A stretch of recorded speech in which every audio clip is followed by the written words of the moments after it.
So in communicating with tact and professionalism, there's a couple things that I want to mention before we actually get started in our workbook. So the first one is that 2% of Americans have taken any formal communication courses. Say a webinar series online, or maybe a seminar in which we've actually come to a course and you've learned some communication skills, or maybe you've taken some college courses as well. So that would be like a more structured way in how to communicate.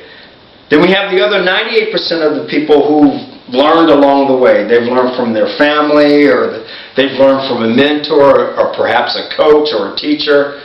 So that makes communication very difficult for us because we have all these different ways in which we communicate instead of having like a more of a standard way of how to do it effectively. The other thing that I want to mention to you is that there's this gentleman named Brian Tracy. I don't know if anyone's heard of him or not, but he wrote this book called Psychology of Achievement. And one of the quotes in there is that 15% of your success is based on your technical skills. You know, what you know how to do, like being a program analysis, or maybe you're a doctor or an attorney. That would be your technical skills. But 85% of your success is being able to communicate it to someone else. Having what you do make sense to someone else on how well you're able to communicate it to someone else. So in the world of communication, we have what we call the model of communication. What that is that you have the sender and then you have the receiver. So the sender is the one who's speaking, and then the receiver is the one who's listening.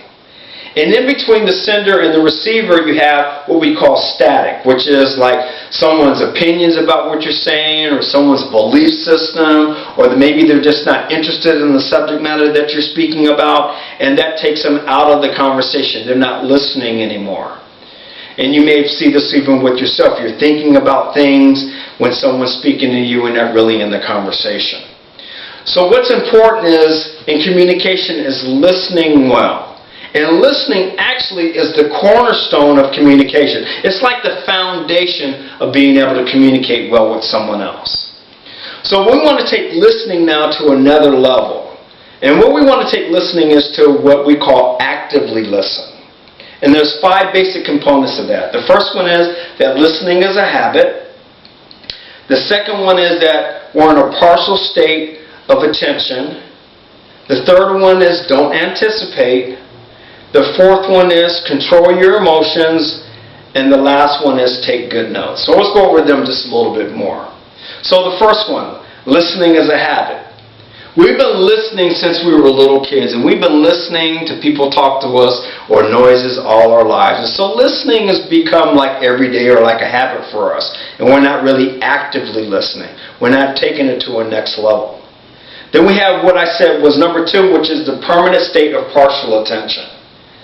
So we're emailing now, we're texting, we have conversations in our ear, we have this thing on our phone, and we're not really listening to what someone else is saying to us, and we're in this permanent state of partial attention. The third one is don't anticipate.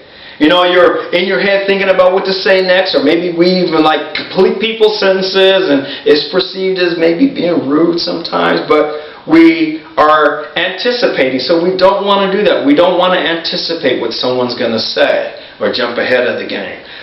Fourth one is control your emotions. So, you know, someone says something to you and you instantly have this knee-jerk reaction, or you close up, or you get real quiet. You have this emotional reaction based on what someone is saying to you, and we're not controlling our emotions very well.